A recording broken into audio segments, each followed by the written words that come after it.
Captain Thomas Anderson killed the engines. The hum of the massive Boeing 777, whining down to silence, was the loudest sound anyone at Gate C42 had ever heard.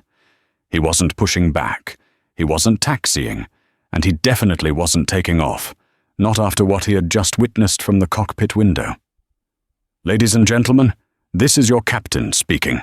His voice crackled over the intercom, cold as ice.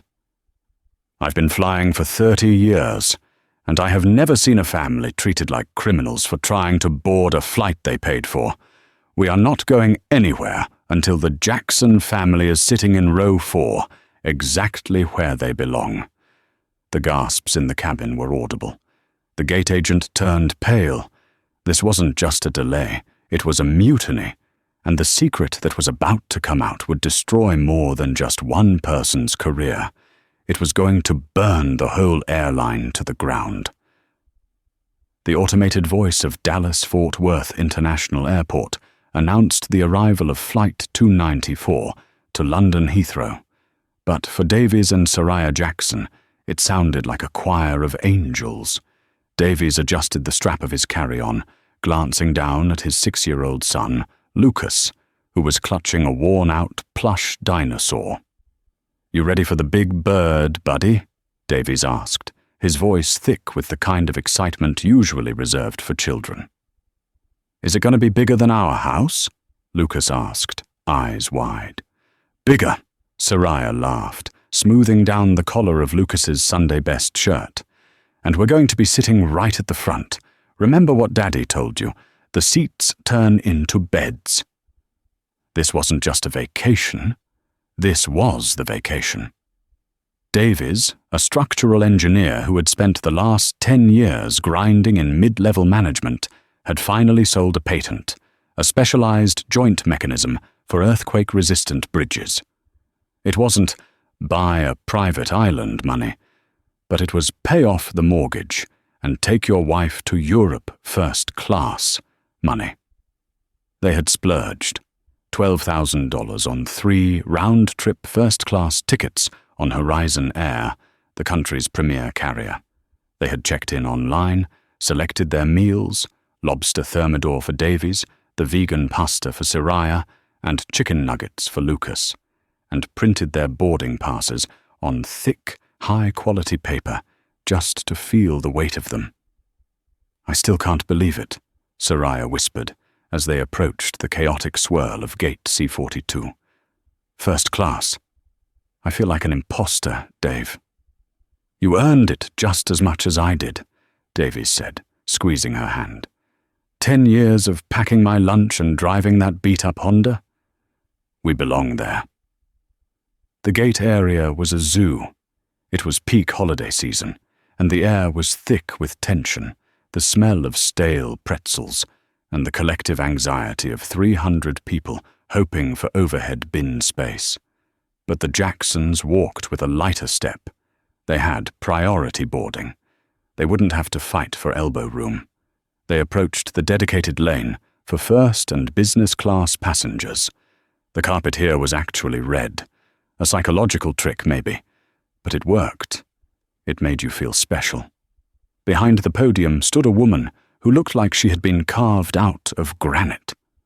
Her name tag read Patricia Geller, and beneath it, a gold pin indicated she was a senior gate lead. She was typing furiously on her terminal, her acrylic nails clicking like hail on a tin roof. She didn't look up as the Jacksons approached.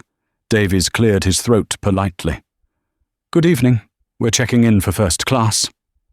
Patricia Geller stopped typing. She didn't smile. She didn't offer the standard corporate greeting. She slowly raised her head, her eyes scanning Davies, a tall black man in a sharp navy blazer. Then Soraya, and finally little Lucas. Her gaze lingered on their clothes, their bags, and then snapped back to Davies's face. "Passes and passports," she said. Her tone was flat, bored, but there was an edge to it, a microaggression Davies had learned to recognize over 40 years of life. It was the tone of someone waiting for a mistake. Davies handed over the documents. "Here you go. Davies, Soraya, and Lucas Jackson. Patricia took them. She didn't scan them immediately. Instead, she opened Davies's passport, looked at the photo, then looked at him. Then she held the page up to the light, squinting at the holographic security strip. She did the same for Soraya's. "Is there a problem?" Soraya asked, her smile faltering. "Hold on," Patricia muttered. Finally, she placed Davies's boarding pass under the scanner. Beep. A harsh red light flashed on her screen. A low, dissonant tone buzzed from the console. Davies frowned. "That's weird. We printed those this morning." Patricia didn't respond. She typed something, hit enter, and scanned it again. Beep. She let out a loud, theatrical sigh, the kind designed to let everyone in the immediate vicinity know that she was dealing with an incompetence that was beneath her pay grade. She leaned over the podium, looking down at Davies. "Sir," she said, her voice loud enough that the business-class passengers behind them stopped talking. "These tickets are invalid." "Invalid?" Davies laughed nervously. "That's impossible. I bought them directly from the Horizon Air website 3 weeks ago. I have the receipt on my phone." "I don't need to see your phone," Patricia snapped. "The system says invalid. It usually means the payment was declined or the transaction was flagged for fraud." The word fraud hung in the air like smoke. The couple behind the Jacksons, an older white couple in expensive cashmere, shifted uncomfortably. Davies felt the heat rising in his neck. "There is no fraud. The money left my account 3 weeks ago. Look, just type in the confirmation number manually. It's HZ4922. "I know how to do my job, sir," Patricia cut him off. She picked up the boarding passes and dropped them on the counter, sliding them back toward him with 2 fingers as if they were contaminated. "I cannot board you. You need to step aside. You are blocking the priority lane for actual paying customers." "Actual paying customers?" Soraya stepped forward, her maternal instinct flaring up. "Excuse me? We paid $12,000 for these seats. You aren't going to speak to us like that." Patricia rolled her eyes and picked up the microphone. "Security to gate C42. I have a disruptive party refusing to vacate the boarding area." Davies's heart hammered against his ribs. It was happening. The nightmare scenario. He raised his hands, palms open. "We are not being disruptive. We are trying to resolve a mistake. Please just look at the screen again." "Step aside," Patricia hissed. Davies ushered Soraya and Lucas to the side of the podium, near the glass windows that looked out onto the tarmac. Lucas was clutching his dinosaur so tight his knuckles were white. "Daddy, are we not going?" "We're going, buddy," Davies said, his voice trembling with suppressed rage. "It's just a glitch." But as Davies looked out the window, he saw the pilot in the cockpit of the massive jet. The pilot was looking down at the clipboard, doing his pre-flight checks. Davies felt a sudden, desperate need to bang on the glass to get someone reasonable to listen. Back at the podium, Patricia Geller was smiling, a bright, fake, customer service smile, as she waved the cashmere-wearing couple forward. "So sorry about the delay, Mr. and Mrs. Allister. Welcome aboard, right this way." She scanned their passes. Chime. Green light. Davies pulled out his phone, his fingers shaking as he tried to pull up his banking app. "Soraya, record this," he whispered. "Start recording right now." The gate area was filling up. Economy passengers were lining up now, creating a wall of spectators. Soraya held her phone discreetly against her chest, the camera lens peering out, capturing the scene. Patricia Geller was in her element. She processed 5 more passengers, chatting amiably about the weather in London. Every time she glanced over at the Jacksons, her face hardened into a mask of disdain. Finally, a man in a yellow vest labeled GSE Manager walked up. He was holding a clipboard and looked harried. This was Robert Stone. He walked behind the podium and whispered to Patricia. She pointed a long, manicured finger at Davies. Stone nodded and walked over to the family. He didn't look like a bad man, just a tired one. But he had the weary authority of a bureaucrat who just wanted his shift to end. "Sir, I'm the gate manager," Stone said. "Mrs. Geller tells me you're refusing to leave the secure area after being denied boarding." "That is a lie," Davies said, holding up his phone. "Look at this. Bank of America. $12,400 paid to Horizon Air on November 12th. Transaction cleared. Here is the confirmation email from your airline. Seat 1A, 1B, 2A. Stone looked at the phone screen. He frowned. He looked back at Patricia. "Patty, he's got a confirmation code here." Patricia didn't even look up from her screen. "It's a glitch, Bob. The system flagged the credit card as stolen this morning. I already released the seats." Davies felt the blood drain from his face. "You did what?" "I released the seats," Patricia said loudly, addressing the air. "Policy dictates that if a payment is flagged as fraudulent within 2 hours of departure, the seats go to the standby upgrade list. We have a full flight.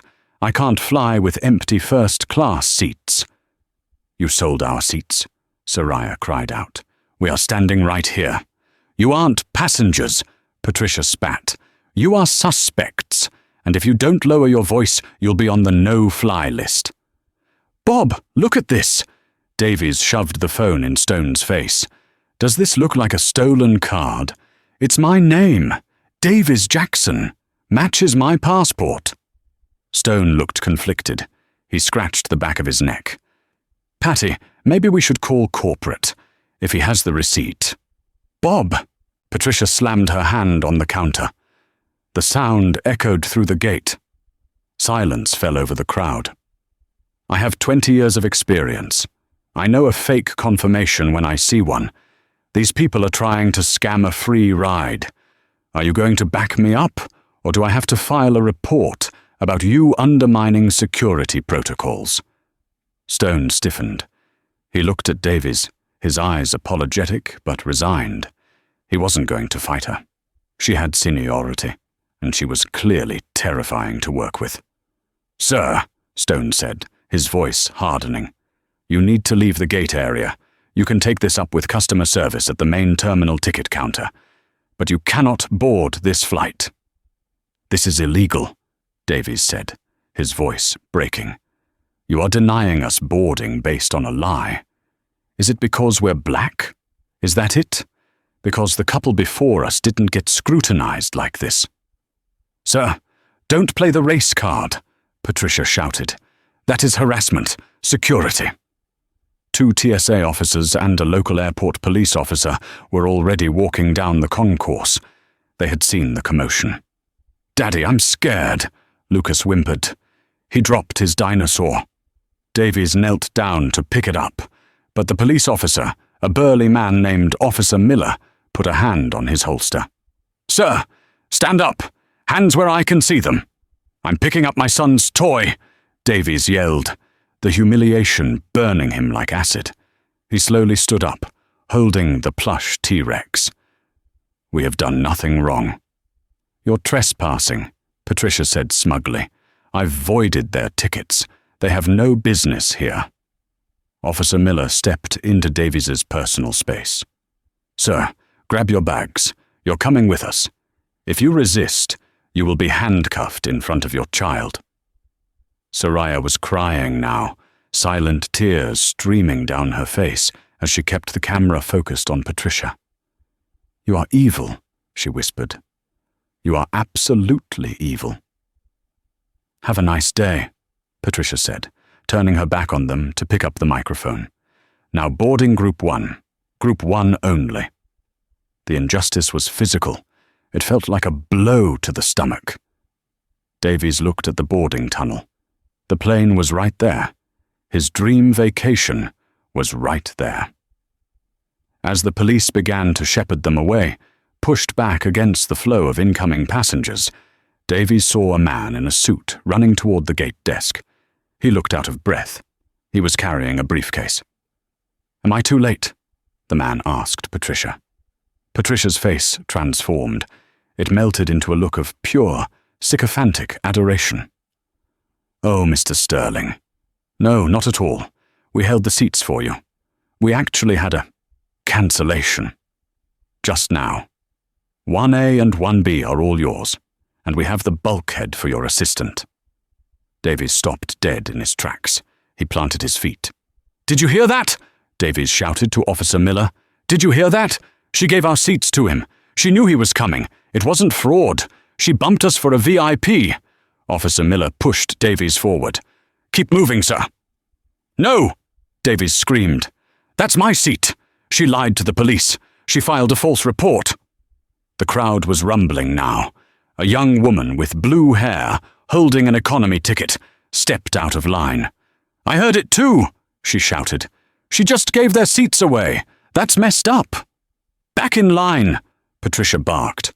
"Or you're not flying either." It was chaos, but in the midst of the noise, no one noticed that the boarding bridge door, the door leading to the plane, had opened.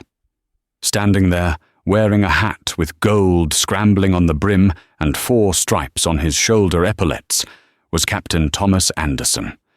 He was a tall man, greying at the temples, with the posture of a former military pilot. He held a coffee cup in one hand. He had come up to check on the fuel load paperwork. He watched the police shoving a crying family away. He saw the VIP, Mr. Sterling, smirking as he took his boarding pass, and he saw Patricia Geller's triumphant sneer. Captain Anderson walked out of the jet bridge. He didn't go to the desk. He walked straight into the middle of the concourse, blocking the path of the police officer. "Officer," Anderson said. His voice was quiet, baritone, and commanded absolute authority. Officer Miller stopped. "Captain, we're just clearing a disturbance."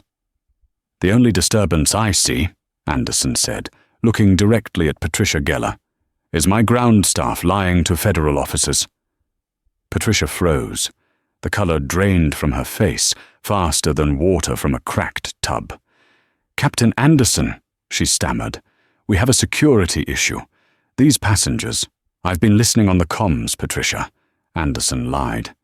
He hadn't been listening, but he knew a rat when he saw one. He looked at Davies.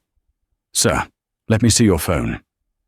Officer Miller hesitated, then stepped back. Davies, shaking, handed his phone to the pilot. Anderson looked at the receipt. He looked at the date. Then he looked at Mr. Sterling, who was trying to sneak down the jet bridge. "Hey!" Anderson barked at the VIP. "Stop right there." Sterling turned around. "I have a flight to catch, Captain. I'm a personal friend of the CEO." "I don't care if you're the ghost of the Wright brothers," Anderson said. "Get off my jet bridge." He turned back to the gate agent. The entire terminal was silent. Even the babies seemed to stop crying. "Patricia," Anderson said, his voice projecting so everyone could hear, "why did you mark this man's ticket as fraudulent 2 minutes before Mr. Sterling arrived?" I didn't," Patricia stuttered.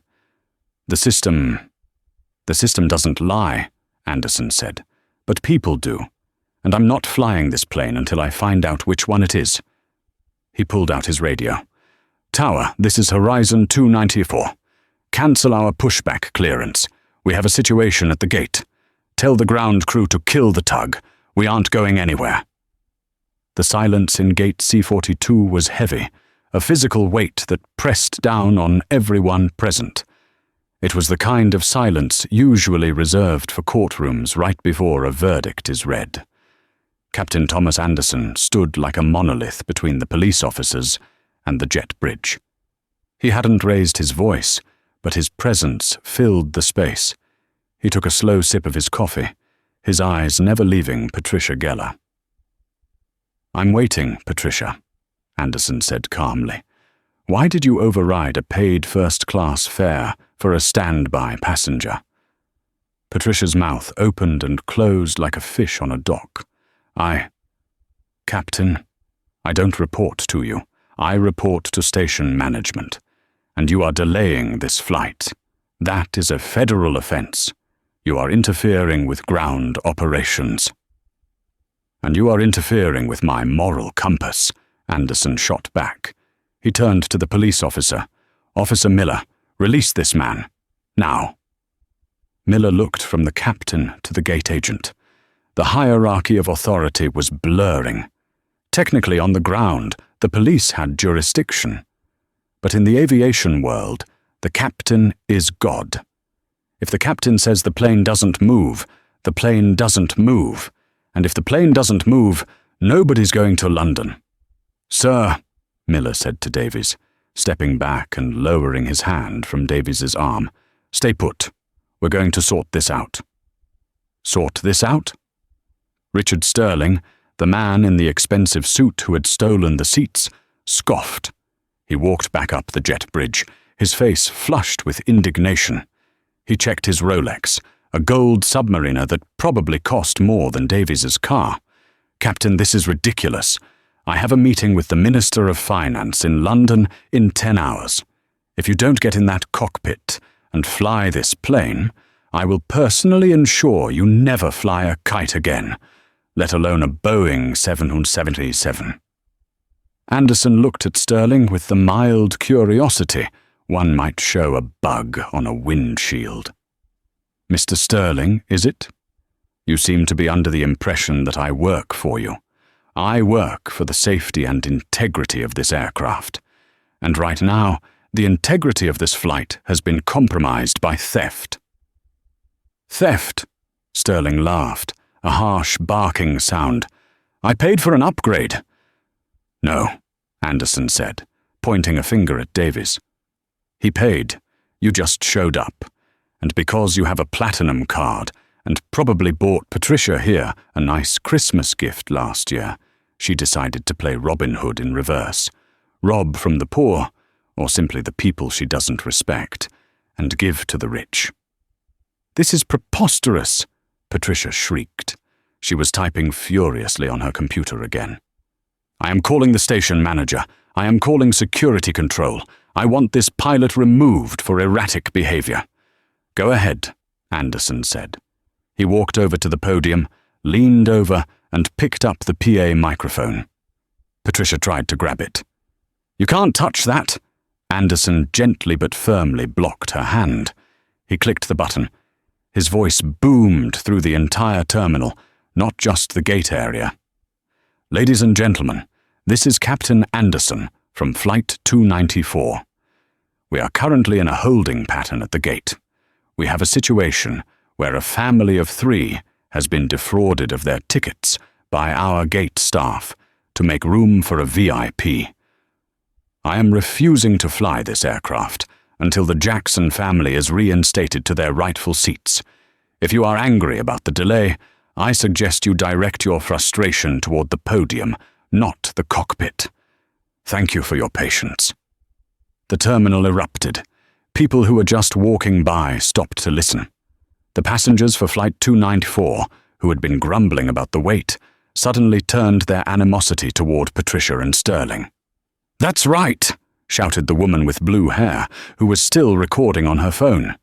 She turned the camera toward the crowd. Did you guys hear that? The captain is a hero. They kicked this family off for a rich guy.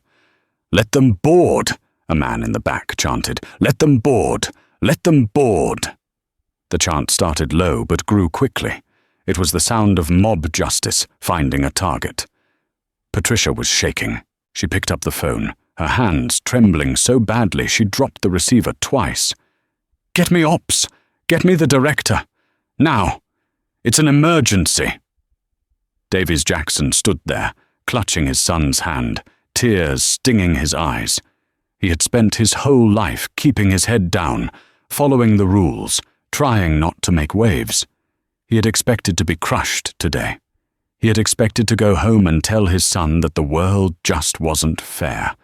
He hadn't expected a white man in a pilot's uniform to risk his career for him. "Thank you," Davies whispered, looking at Anderson. Anderson winked. "Don't thank me yet. We still have to get you to London." Richard Sterling was pacing back and forth, his face turning a shade of purple that matched his tie. He pulled out a sleek black smartphone and dialed a number. "Get me the CEO. Yes, wake him up. I don't care what time it is. I'm stuck at DFW with a lunatic pilot." Meanwhile, Robert Stone, the weary gate manager, was looking at the screen. He saw the audit trail. He saw exactly what Patricia had done. And he saw the crowd. He realized that if he didn't distance himself from Patricia right now, he was going to go down with her. "Patty," Stone whispered, "you need to fix this." "Shut up, Bob," she hissed. "I'm handling it. Security is bringing the team.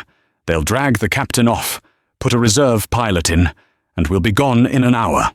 You can't drag a captain off his own plane unless he's incapacitated," Stone said. "He's not drunk. He's not sick. He's protesting. That's a union issue. If you touch him, the union will ground every flight on the East Coast." Patricia stopped typing. The color left her face again. She hadn't thought about the union. Suddenly, the glass doors of the jet bridge hissed open again. The first officer, a young woman named Rebecca Lewis, poked her head out. "Cap," she called out, "we're burning APU fuel. Dispatch is asking why we haven't pushed. And, why is Boycott Horizon Air trending on Twitter?" Anderson smiled grimly. "Tell dispatch we have a mechanical failure, Rebecca." "Mechanical?" she asked, confused.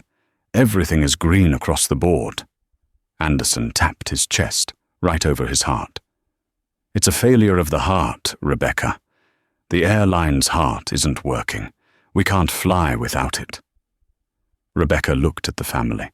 She looked at Patricia. A slow smile spread across her face. She nodded. "Copy that, Cap. Mechanical failure. Heart pump malfunction. I'll log it." She disappeared back into the plane. The crowd cheered again. But the victory was short-lived. From the far end of the concourse, a group of 5 people in suits was marching toward them, flanked by 2 more police officers. Leading the pack was a man Davies recognized from LinkedIn. Marcus Thorne, the Regional Director of Operations for Horizon Air. He was known as the Hatchet because he fired people with the casual indifference of someone swatting a fly. The crowd parted for Thorne.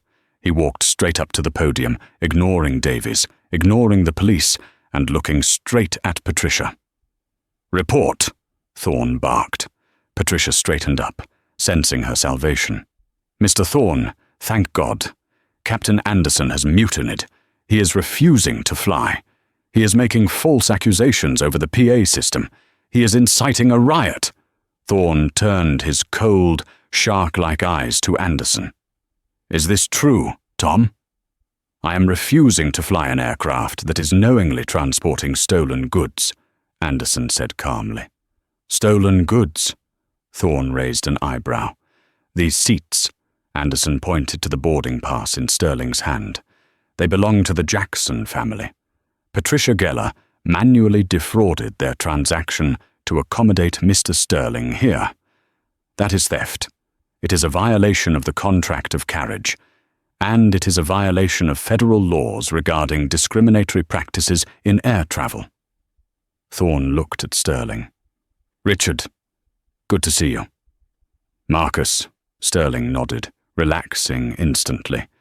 "Get this bus moving. I'm losing money by the minute." Thorne turned to Anderson. "Tom, you're a good pilot, but you're emotional. We have a procedure for overbooked flights." "It wasn't overbooked," Anderson said. "It was hijacked." Thorne sighed. He stepped closer to Anderson, lowering his voice so the crowd couldn't hear. "Tom, look at me. Sterling is a platinum key investor. He owns a stake in the fuel supplier we use. If he wants a seat, he gets a seat. We'll refund the family. We'll give them vouchers, double the value. But this plane leaves in 10 minutes, with Sterling on it, and you flying it, or you turn in your wings right now, pension and all. It was the ultimatum, the hard reality of the corporate world. Money talks and morality walks. Davies heard it. He stepped forward. "Captain," he said, his voice trembling. "It's okay, we'll take the vouchers. Don't lose your job for us.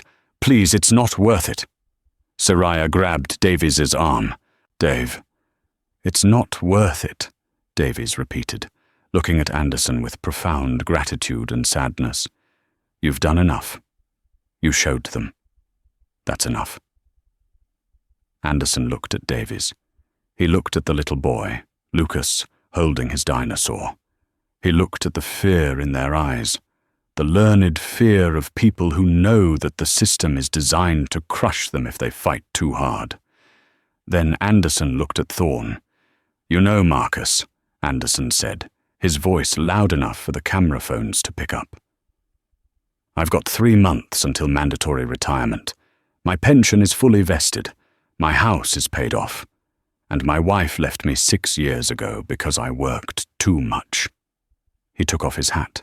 He brushed a speck of dust off the brim. "I don't have anything to lose," Anderson said. "But you do." Anderson turned to the crowd. "Does anyone here have a Wi-Fi hotspot? I need to upload the cockpit voice recorder audio to the cloud. I think the FAA would be very interested to hear Mrs. Geller admitting to fraud on the ground channel." Patricia gasped. You were recording." Anderson hadn't been recording. Cockpit voice recorders, CVR, only record loops, and usually only when the engines are running or the checklist is active. But Patricia didn't know the technical specs of a CVR on the ground. "Bluff," Thorne hissed. "He's bluffing." "Am I?" Anderson pulled his phone out. "Rebecca," he shouted toward the plane, "bring me the tablet with the comms log." The first officer reappeared, holding an iPad. She ran down the jet bridge and handed it to Anderson. Anderson tapped the screen. He wasn't looking at audio logs. He was looking at the reservation modification history, the internal log that every airline system keeps, tracking every keystroke made by an agent. "Let's see," Anderson read from the screen, scrolling down. 6:42 p.m. User Pagella accessed PNR HZ 492. Payment status valid. 16:43 p.m. User Pagella manually changed status to flagged fraud. Reason code suspicious activity. 16:44 p.m.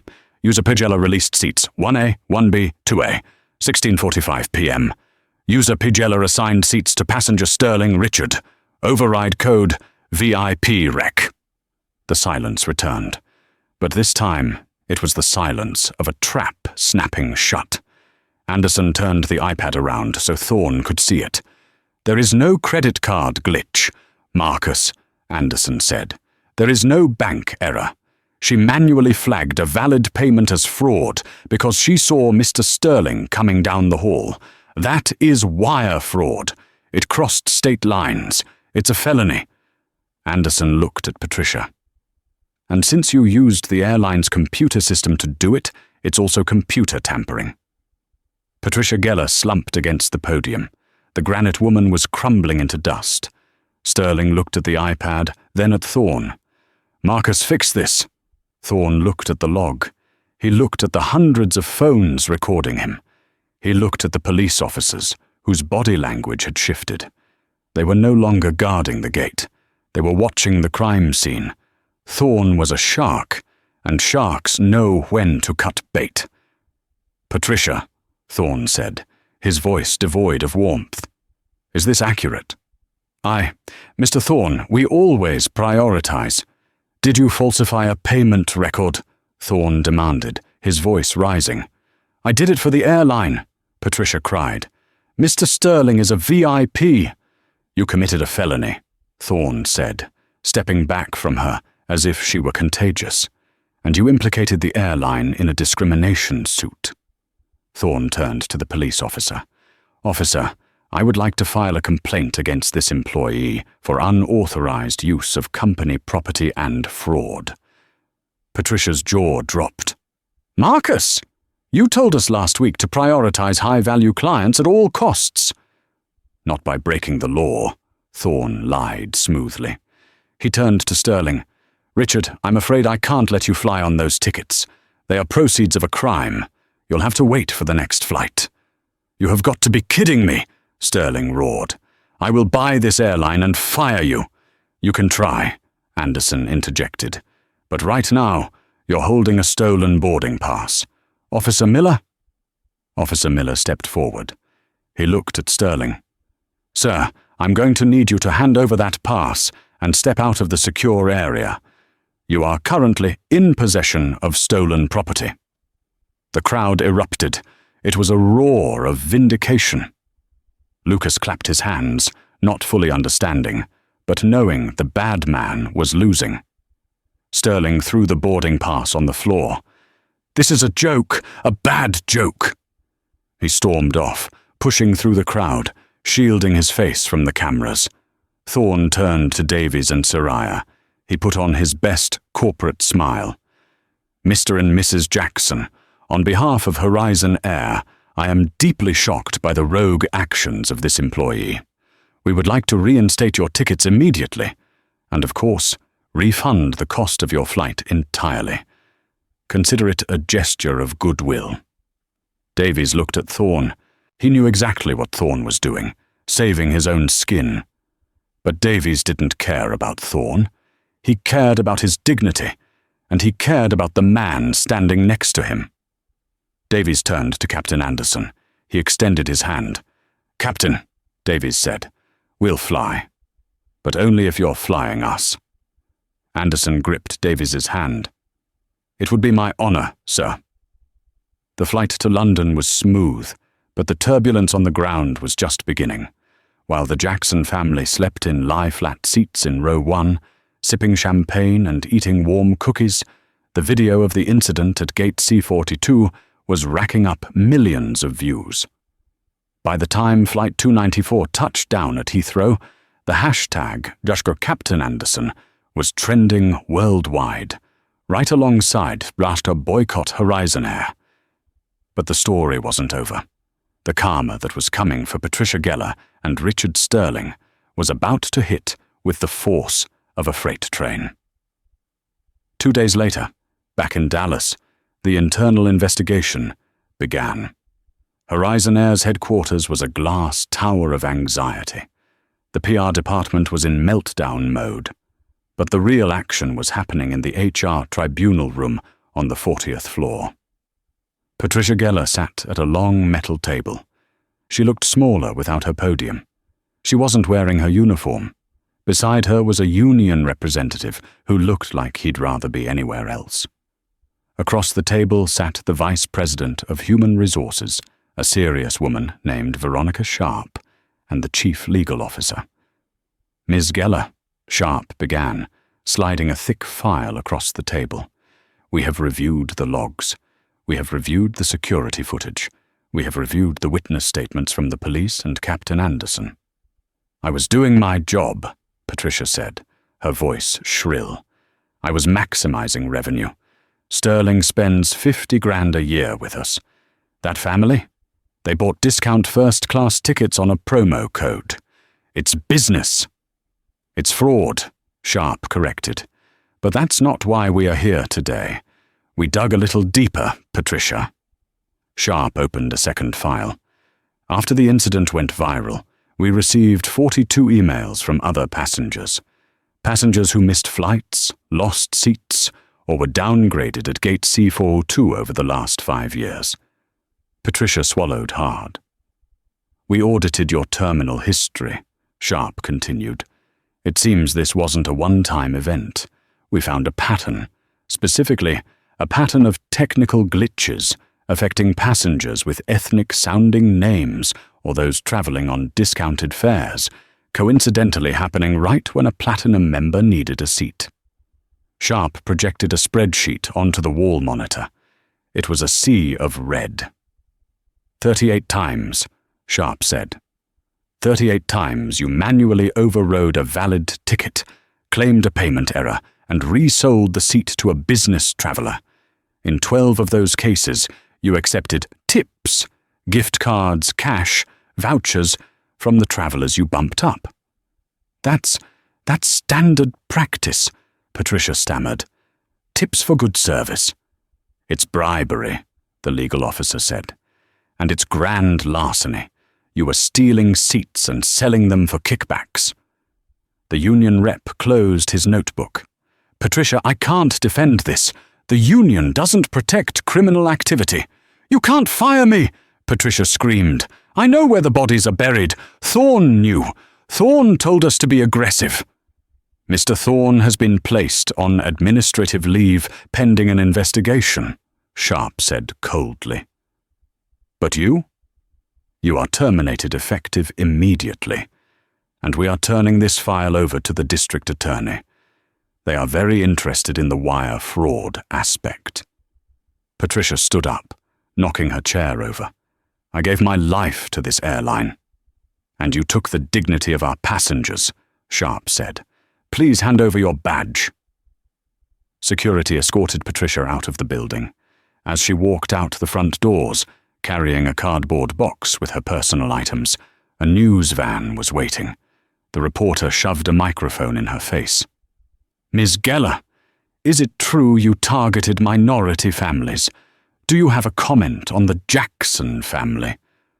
Patricia shielded her face with a folder and ran toward the parking garage. The woman of granite had cracked completely. Meanwhile, in a penthouse in downtown Dallas, Richard Sterling was having a very bad morning. He was on a conference call with the board of directors of his own company, Sterling Logistics. Richard, the chairman of the board said, his voice echoing through the speakerphone. Have you seen the stock price this morning? It's a fluctuation, Sterling said, sweating. It'll bounce back. It's down 12%, the chairman said. Our biggest client, Global Tech, just cancelled their contract. They said they cannot be associated with a brand whose CEO is caught on 4K video hurling racial abuse and trying to bribe an airline pilot. I didn't hurl racial abuse, Sterling protested. I just wanted my seat. You called the pilot a lunatic and the family suspects on the audio recording that was leaked, the chairman said. It's a PR nightmare, Richard. The video has 40 million views. You are the face of entitlement. I can fix this, Sterling pleaded. I'll issue an apology. I'll make a donation. It's too late, the chairman said. The board has voted.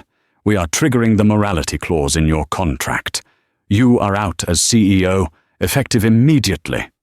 You can't do that. I built this company. And you destroyed its reputation in 5 minutes at an airport gate, the chairman said. Security will escort you out. Do not touch your computer. The line went dead. Sterling sat in his Italian leather chair, staring at the blank wall. He had lost his job. He had lost his reputation. And because of the morality clause, he was losing his severance package. The phone rang again. It was his wife. Richard, she sounded icy. I saw the video, and I saw the way you looked at that gate agent.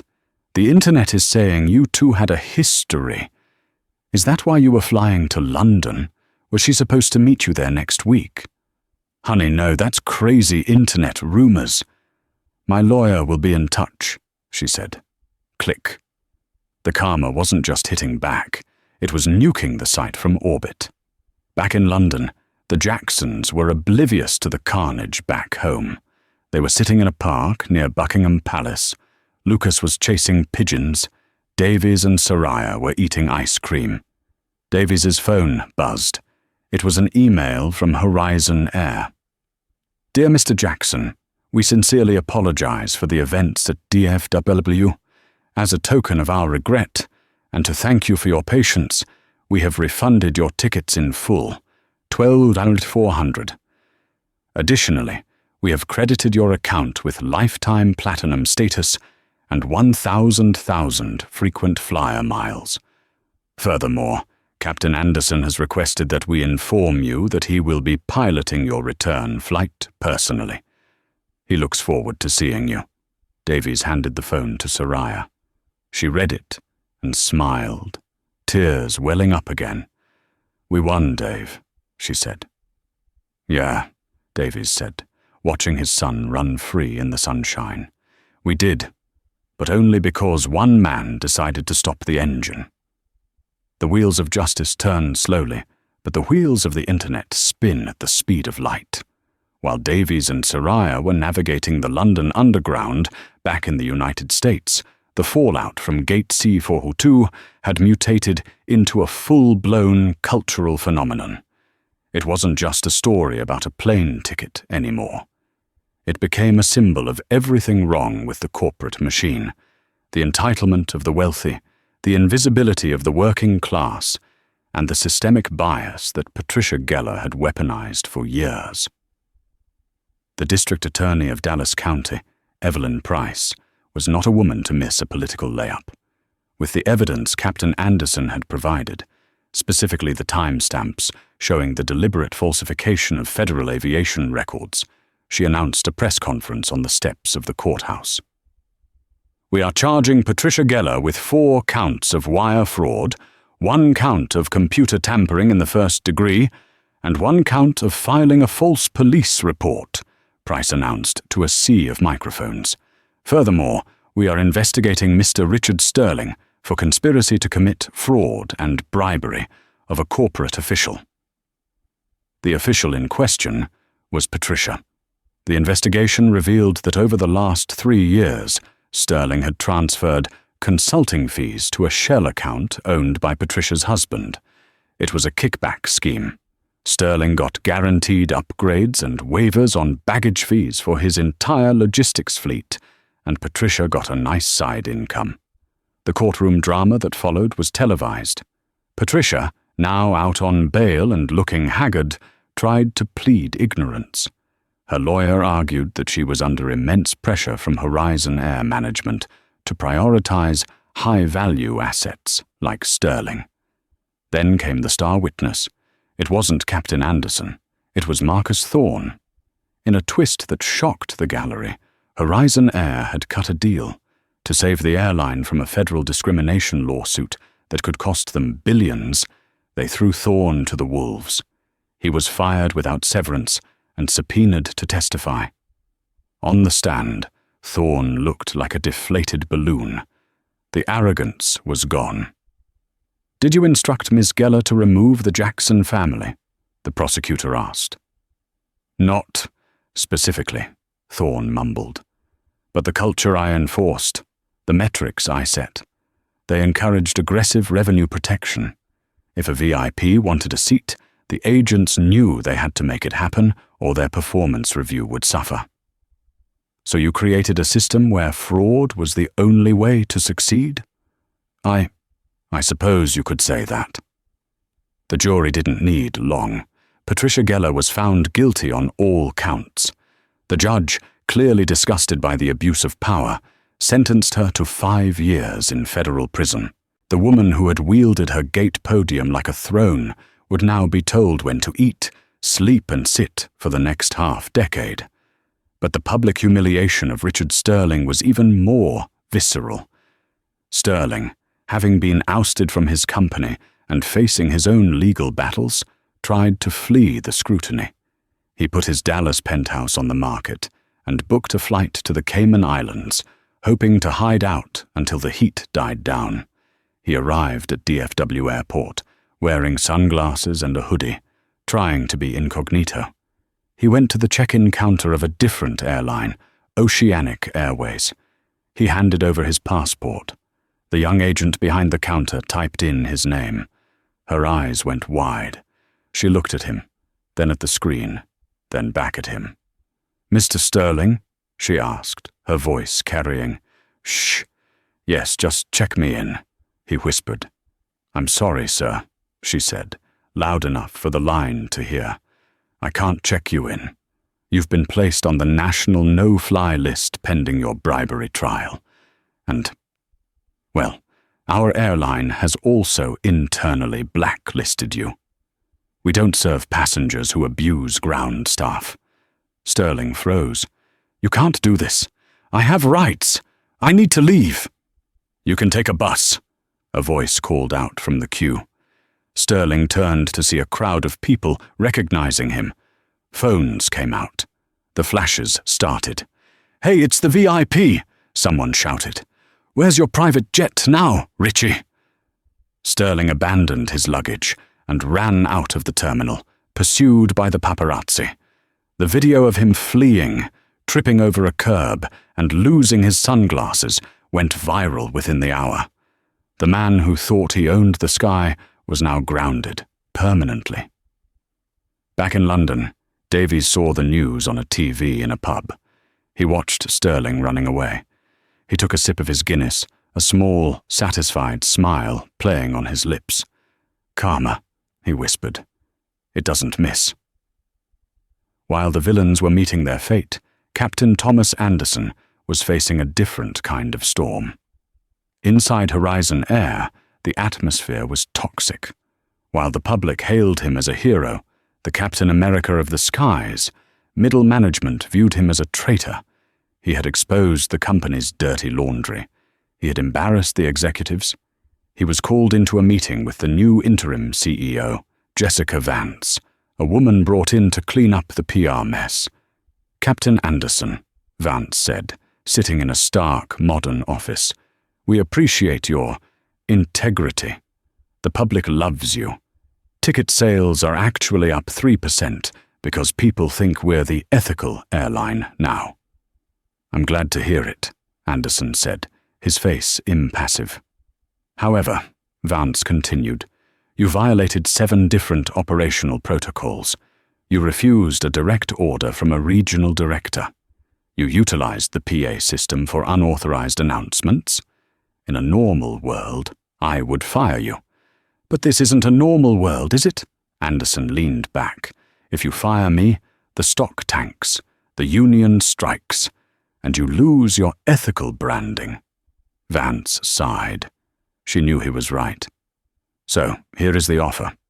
We want you to retire early. Full benefits, a hefty consulting package. We'll throw a parade, but you stop flying.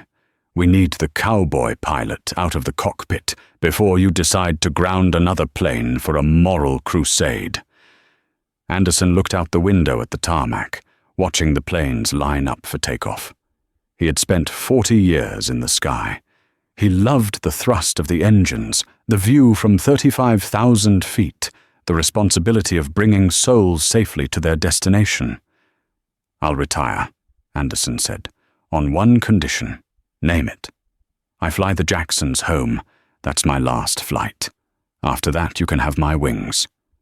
Vance nodded. "Done."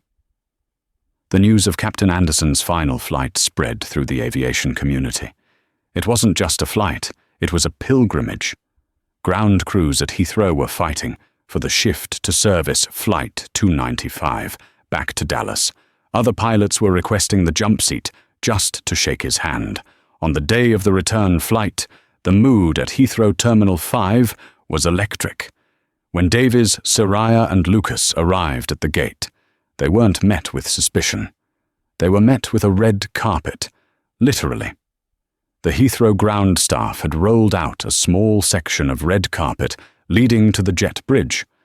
A new gate agent, a cheerful young man named Sam, greeted them. "Mr. and Mrs. Jackson, it is an honor. Captain Anderson is waiting for you on board." They boarded first. As they turned left into the first-class cabin, they saw him.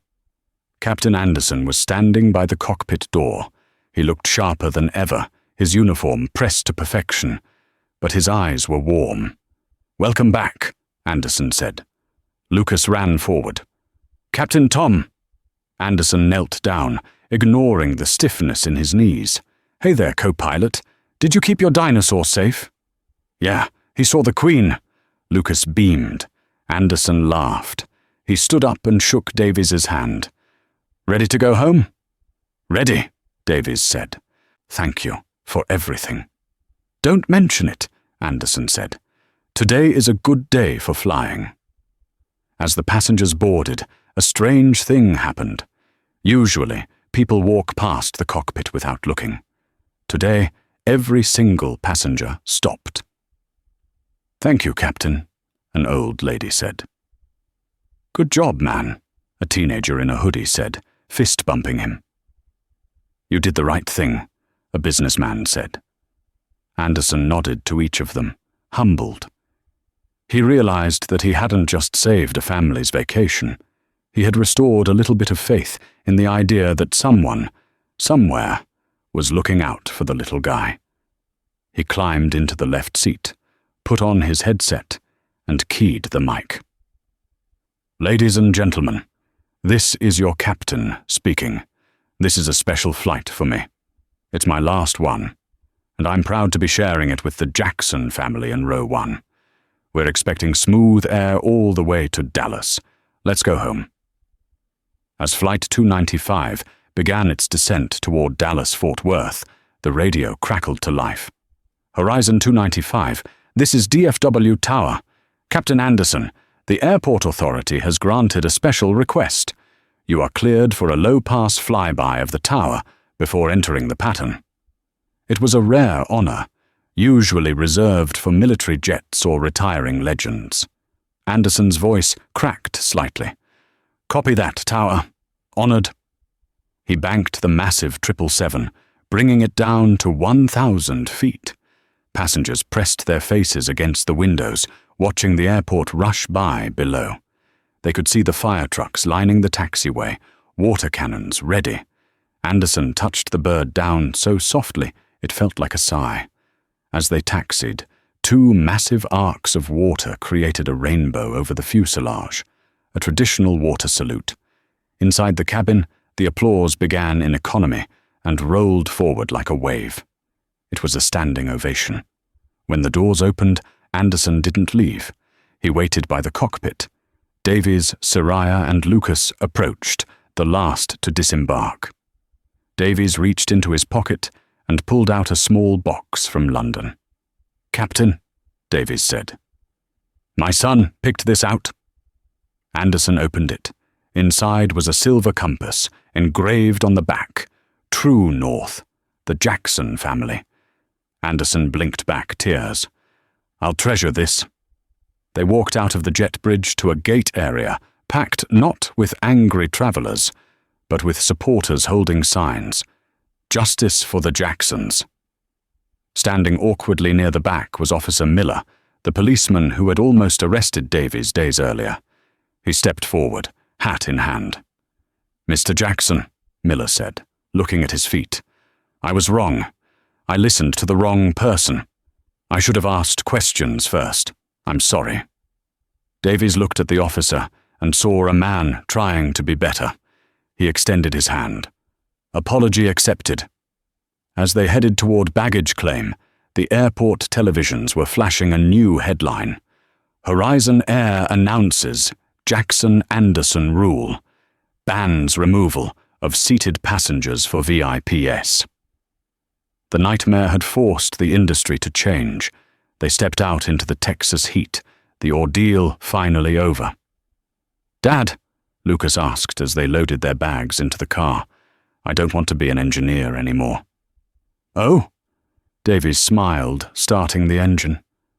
"I want to be a pilot," Lucas said, clutching his dinosaur. "Like Captain Tom, I want to stop the bad guys." Davies looked at Soraya, who was beaming. "That sounds like a good plan, son." They drove off, leaving the airport behind, but taking the lesson with them. Sometimes you have to stop the engine to really get somewhere. What Captain Anderson did that day went against every corporate rule in the book. He risked his pension, his reputation, and his freedom. But he proved that one person, standing firm in the face of injustice, can shift the entire world on its axis. Patricia Geller and Richard Sterling thought their power made them untouchable, but they forgot that authority without morality is just bullying, and eventually someone stands up to a bully. The Jackson family got their vacation, but more importantly, they got their dignity back, and the Jackson-Anderson rule ensures that no family will ever have to go through that humiliation again. If this story moved you, Or if you've ever felt like the little guy fighting a giant system, hit that like button. It really helps get these stories out to more people. What would you have done if you were Captain Anderson? Would you have risked your career or played it safe? Let me know in the comments below. I read every single one. And if you want more stories about real-life karma, heroic standoffs, and justice being served, make sure to subscribe and ring that notification bell so you never miss a video. Thanks for watching, and I'll see you in the next one.